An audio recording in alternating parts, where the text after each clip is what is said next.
Welfare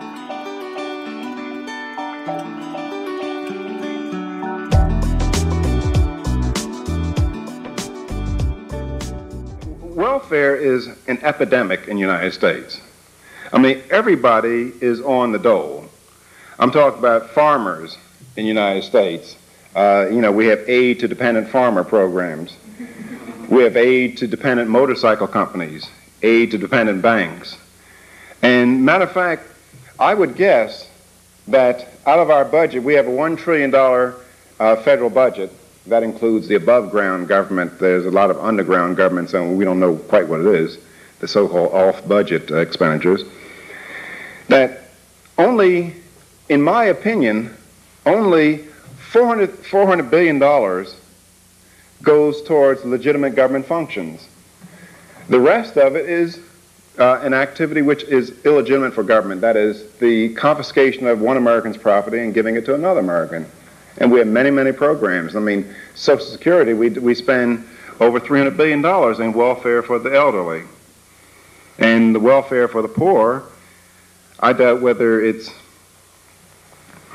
I guess, is, one of the very interesting things we spend, it's estimated that in the United States, if you add up all the spending at the federal, state, and local levels, you would talk roughly around $360 billion in programs that have as a justification coping with some aspect of poverty. And it turns out that if you divide the number of poor people into this amount and just gave them the cash, which I'm not proposing doing, each poor family of four would have $36,000 because they're roughly, how many more? 10 million. 10 million poor people. Each poor would have $36,000 a year, each poor family.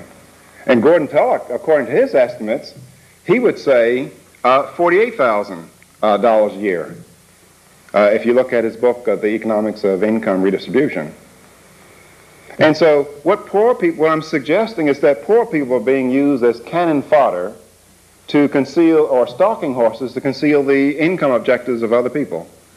That is, the best way to get money from another American is to say that you're doing it for the poor. I know Tom Sowell, my colleague, he was telling me that, I don't know how true it is, but a friend of his was driving through an Indian reservation, and the Bureau of Indian Affairs officer was crying. He asked the man, "Why are you crying?" He said, "My Indian died." And his budget depended on the number of Indians that he had there. And I'm very sure that many poor people are seen in the same light by people who I call poverty pimps. Yeah, Johnson? Walter, we have a lot of welfare programs, and those have to be adopted by government, so there presumably is a powerful political constituency that exists to get these programs going. And of course, you've just shown that the poor people, by and large, do not benefit this, certainly in the long run. Now, given that we all know that poor people do not make up a powerful political constituency, because if they were powerful, they wouldn't be poor, who is it that benefits and makes up this powerful political constituency that produces welfare programs? Well, I think it's varied. I think that civil servants are a beneficiary to the poverty programs, those people who get high incomes from administering them. Politicians who are able to buy votes.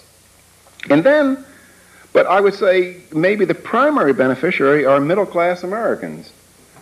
That is, who are able to redistribute income in their favor in the name of the poor. Let me give you just some examples.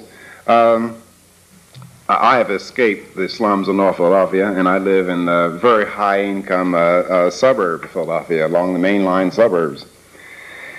And several years ago, when my daughter was starting school, my wife asked me, could she have some change? Could I have some change for my daughter's lunch? And so I said, how much you need? And she said, I believe it was 75 cents or something like that. Now, it's been a long time since I've received a lunch for 75 cents, and that is a subsidized lunch. Now, you wonder, why I don't need the subsidy, my neighbors don't need the subsidy, why are we getting it? Well, we say we have the school lunch program in the United States, and so that kids won't go to school hungry. But however, the school lunch program is given for every kid. Or you look at college. You know, a lot of the subsidies to higher education are to make college affordable and available to the poor. But according to all the statistical information I know, that no more than 5 or 6% of the college population across the United States consist of people who come from poor families.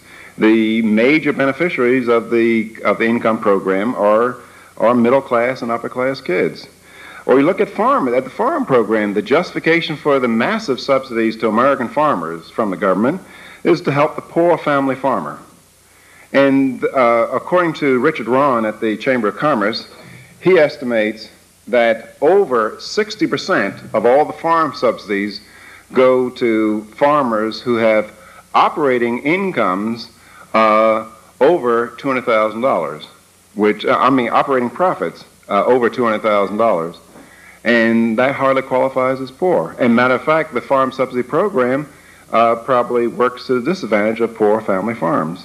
So you can go after program. Matter of fact, Milton Friedman says, and I haven't found any exception to his rules, he says other than cash transfers to poor people, that if you take any poor program, any poverty program, and look at the intentions of the wishes or the objectives of well-intended people, and you turn them on your head, on those intentions on their head, you get the results of those poverty programs.